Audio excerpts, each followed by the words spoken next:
Assalamualaikum warahmatullahi wabarakatuh. Perkenalkan, nama saya Irnan Diani Auna.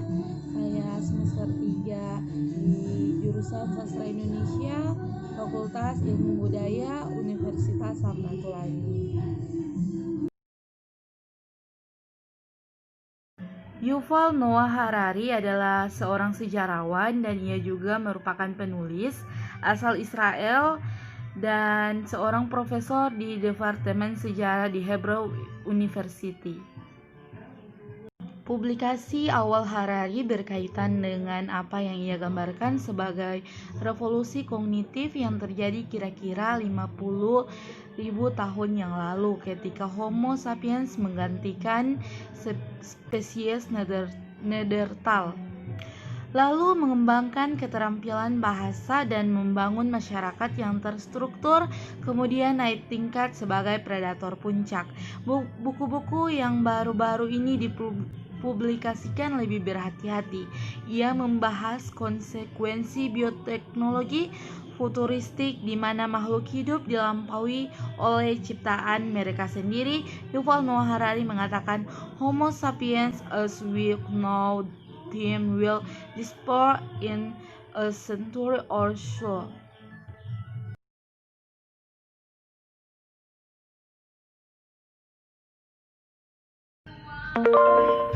Untuk yang pertama yang akan saya bahas yaitu tentang identitas buku. Judul buku yaitu Homo Deus, A Brief History of Tomorrow. Penulis Yuval Noah Harari. Jenis buku non-fiksi. Penerbit Fintech Publishing tahun 2017. Tentang isi buku ini, yaitu Yuval Noah Harari, penulis buku yang terkenal dengan buku Sapiensnya yang fenomenal di dunia internasional. Kini kembali dengan sebuah buku yang sama-sama asli, menarik, dan provokatif. Ia mengubah fokus bahasan dari awal mula Homo sapiens ke masa depan umat manusia dan upaya manusia untuk mengubah dirinya menjadi dewa. Manusia telah berhasil melakukan hal yang mustahil dan mengendalikan kelaparan, wabah, serta perang. Ini mungkin tampak sulit diterima, tetapi seperti yang Harari jelaskan dalam gaya khasnya, menyeluruh namun memukau, kelaparan, wabah, dan perang telah berubah dari kekuatan alam yang tak dapat dipahami dan tak terkendali menjadi tantangan yang bisa dikelola. Untuk pertama kalinya, lebih banyak orang mati karena terlalu banyak makan daripada makan terlalu sedikit. Lebih banyak orang meninggal karena usia tua daripada oleh penyakit menular, dan lebih banyak orang melakukan bunuh diri daripada dibunuh oleh tentara, teroris, dan penjahat atau gabungan ketiganya. Lalu apa yang menggantikan kelaparan, wabah, dan perang di agenda utama manusia masa kini sebagai dewa buatan sendiri di bumi? Apa yang akan kita tentukan dan pencaharian apa yang akan kita lakukan? Kita akan dihadapkan pada kedua pertanyaan mendasar, kemana kita akan pergi dan bagaimana kita melindungi dunia yang rapuh ini dari kekuatan destruktif kita sendiri. Inilah tahap evolusi manusia berikutnya, inilah Homo Deus. Selanjutnya Yuval Noah Harari, penulis buku terlaris yang terkenal dengan buku Sapiensnya yang fenomenal di dunia internasional, kini kembali dengan sebuah buku yang sama-sama asli, menarik, dan provokatif. Ia mengubah fokus bahasannya dari awal mula Homo sapiens ke masa depan umat manusia dan upaya manusia untuk mengubah dirinya menjadi dewa. Manusia telah berhasil melakukan hal yang mustahil dan mengendalikan kelaparan, wabah, dan perang. Pertama, buku ini membahas hubungan antara sapiens dan hewan lain. Dalam upaya untuk memahami keistimewaan manusia dibanding spesies lain, bagian kedua buku Homo Deus menelaah kembali dunia yang diciptakan Homo sapiens di niat terakhir dan apa saja yang membawa kita ke persimpangan jalan saat ini. Bagaimana dalam meyakinkan Homo sapiens menjadi percaya bahwa alam semesta berputar di sekitar manusia dan manusia adalah sumber dari semua makna dan otoritas. Apa implikasi ekonomi, sosial, dan politik dari fenomena ini semua? Bagaimana hal tersebut membentuk kehidupan sehari-hari dan cita rasa seni kita serta keinginan kita yang paling rahasia. Untuk bagian ketiga dari buku ini menelaah kembali hal-hal yang akan terjadi di awal abad ke-21 berdasarkan pemahaman yang jauh lebih dalam tentang umat manusia dan keyakinan manusia. Semuanya akan menggambarkan keadaan kita saat ini dan kemungkinan di masa depan, bagaimana pencaharian untuk keabadian, kebahagiaan, dan keilahian mengguncang fondasi keyakinan kita dalam kemanusiaan. Apa tanda-tandanya jika humanisme memang akan hilang dari keyakinan umat manusia? Apa yang mungkin terjadi? Bagian kedua, humanisme atau manusia menyembah manusia lain. Ini menjadi pokok pada pembahasan bagian ini. Dunia sebenarnya tidak memiliki makna. Manusialah yang memberikan makna sehingga kita ada di dunia yang kita kenal saat ini.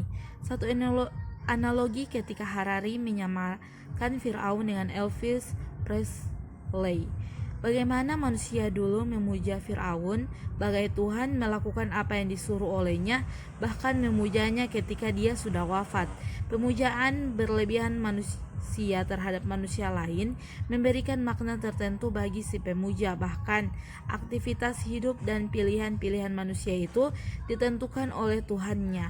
Ternyata ribuan tahun setelah Firaun, manusia masih melakukan hal yang kurang lebih sama dengan pemujaan terhadap misalnya binatang, pop, idola, atau tokoh politik kesayangan. Teknologi dan media sosial saat ini bahkan memungkinkan manusia untuk mengikuti gerak-gerik idolanya tiap saat, dan kecenderungan pemujaan dan pemaknaan terhadap idola mereka pun meningkat seiring aktivitas pemujaan tersebut. Pada bagian ketiga, Homo sapiens kehilangan kendali. Sebenarnya sudah bisa diduga ketika manusia memilih mengedepankan teknologi dan mengesampingkan norma dan etika, maka kekacauanlah yang akan terjadi. Bagian ini memberikan gambaran Harari tentang bagaimana kiranya kekacauan dan hilangnya kendali itu bisa terjadi. Kedokteran abad ke-20 bertujuan untuk menyembuhkan orang sakit, sedangkan kedokteran abad ke-21 bertujuan untuk memperbaharui orang sehat. Anda sebagai orang tua bisa saja memiliki prinsip dan menolak memberikan misalnya suplemen untuk membuat anak Anda menjadi lebih pintar, bahkan jenius. Namun apa yang terjadi ketika anak-anak lain menjadi jenius karena diberikan suplemen itu dan anak Anda tertinggal? Masihkah Anda akan berprinsip sama? Buku ini menjabarkan bahwa gambaran hipotesis situasi tersebut mungkin tidak lama lagi bisa terjadi di dunia kita sekarang. Intinya manusia berlomba-lomba menjadi yang terbaik, terhebat, teratas, terdepan bagaimanapun caranya. Selain pembaharuan terhadap manusia, teknologi juga memberikan kemungkinan tak terbatas pada pengembangan artifisial. Digambarkan sebagai pedang bermata dua, manusia diharapkan untuk tetap bijaksana dalam menghadapi segala sesuatu. Namun dari hari ke hari ini akan terasa makin sulit untuk dilakukan. Di saat manusia makin terlena karena kehidupan teknologi, robot sedang belajar. Apa yang dipelajari? tidak lain adalah data yang kita dengan senang hati berikan kepada komputer, tablet, smartphone yang secara global terhubung melalui keajaiban internet. Algoritma individu unik yang membuat kita menjadi bebas untuk diakses siapapun, sadar tidak sadar, suka maupun tidak suka. Ada 3 kemungkinan dalam buku Yuval, 3 agenda manusia ke depan, yaitu kebahagiaan, keabadian, dan keilahian. Namun kata kuncinya nanti adalah keabadian. Di masa depan manusia mencoba keabadian layaknya dewa. Rekayasa genetika nantinya akan menjadi cabang ilmu yang diandalkan, dan anak-anak teknik nantinya akan menjadi primadona ke depannya. Poin kedua adalah ideologi. Secara individu mungkin prinsip kita akan berubah juga, tetapi saya tidak akan membahas itu. Namun tahukah Anda tentang liberalisme atau pasar bebas dan kapitalisme? Sering kita mendengar lu kapitalis ya.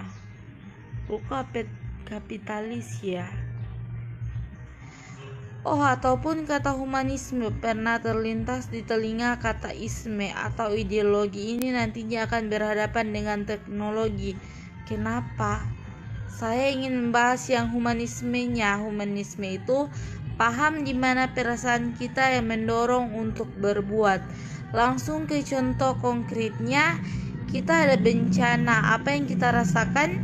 Empati bukan? Nah, kita bergerak berdasarkan perasaan itu. Oleh karena banyak sekali yang turun tangan membantu bencana di Banten dan Lampung, Palu dan Donggala dan Lombok. Itu yang dinamakan humanisme. Efisiensi dan efektivitas menjadi kata kunci karena perasaan terkadang menghambat untuk menyelesaikan tugas dengan baik.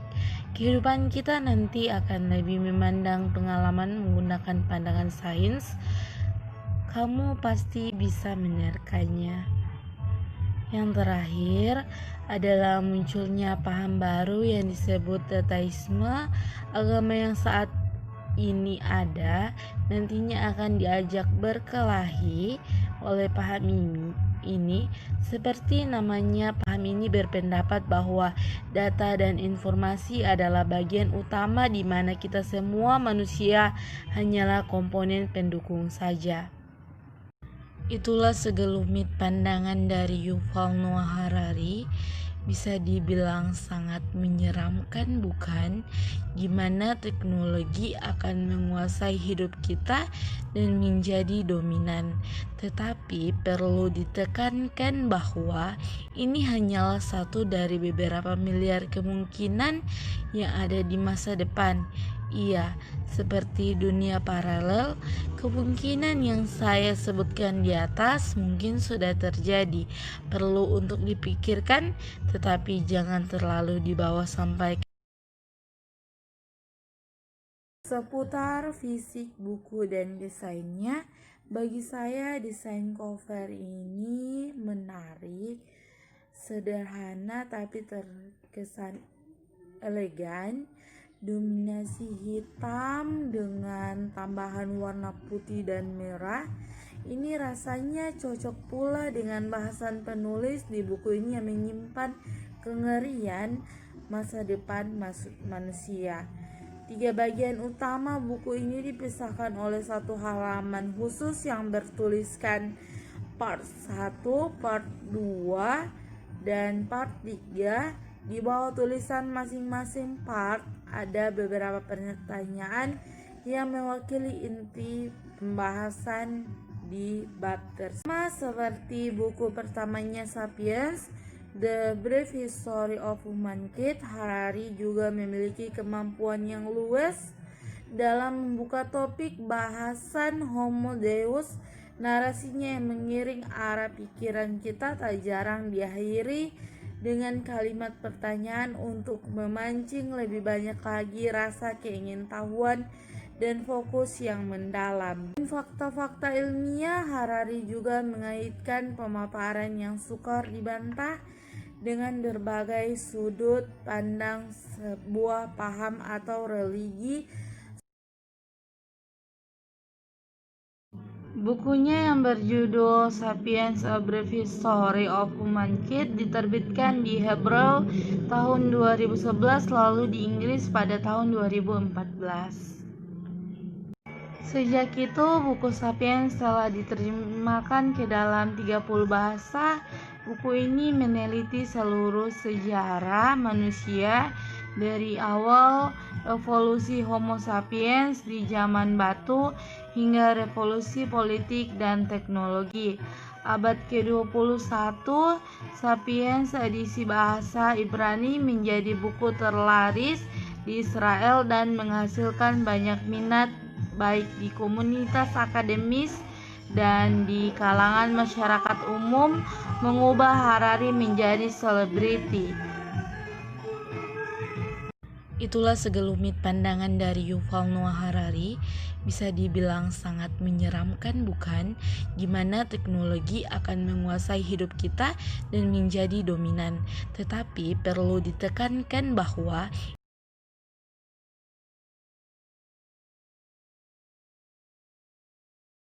Sapiens menunjukkan dari mana asal kita, Homo Deus menunjukkan kemana kita akan pergi. Pada masa lalu, manusia menaklukkan dunia berkat kemampuan uniknya untuk percaya pada mitos-mitos kolektif tentang dewa, uang, kesetaraan, dan kebebasan. Seperti dijelaskan dalam buku Sapiens, dalam buku Homo Deus, Prof. Harari menelaah ke masa depan dan mengeksplorasi alam digantikan oleh teknologi baru tingkat dewa seperti kecerdasan buatan dan rekayasa genetika. Inilah era Homo Deus. Memadukan sains, sejarah, filsafat, dan cabang ilmu, Prof. Harari menunjukkan visi masa depan yang awalnya tak dapat dipahami, tapi kemudian tak terbantahkan. Manusia akan kehilangan tak cuma dominasinya atas dunia, tapi juga semuanya. Manusia akan tergantikan oleh mesin atas nama kebebasan dan individualisme. Mitos humanisme akan dibuang. Bakaset lama fundamental. Kemana kita akan pergi dari sini? Takdir apa yang akan kita jalani? Proyek apa yang harus kita lakukan? Bagaimana kita melindungi planet rapuh ini dan umat manusianya dari kekuatan destruktif kita sendiri. Buku ini mengeksplorasi proyek, impian, dan mimpi buruk yang akan membentuk abad ke-21 dari mengatasi kematian hingga menciptakan kehidupan buatan dikupas oleh banyak media massa ternama dunia dan terjual 2 juta kopi hanya dalam tempo setahun. Sejak pertama terbit pada tahun 2016, buku ini mengguncang kesadaran kita ihwal masa depan umat manusia. Homo Deus akan mengejutkan Anda juga, menghibur Anda, dan yang terpenting, buku ini akan membuat Anda berpikir dengan cara yang tidak pernah Anda pikirkan sebelumnya. Manusia mulai menyadari segala sesuatu sebagai sebuah algoritma. Algoritma sendiri merupakan rangkaian kode yang diperlukan untuk mencapai tujuan.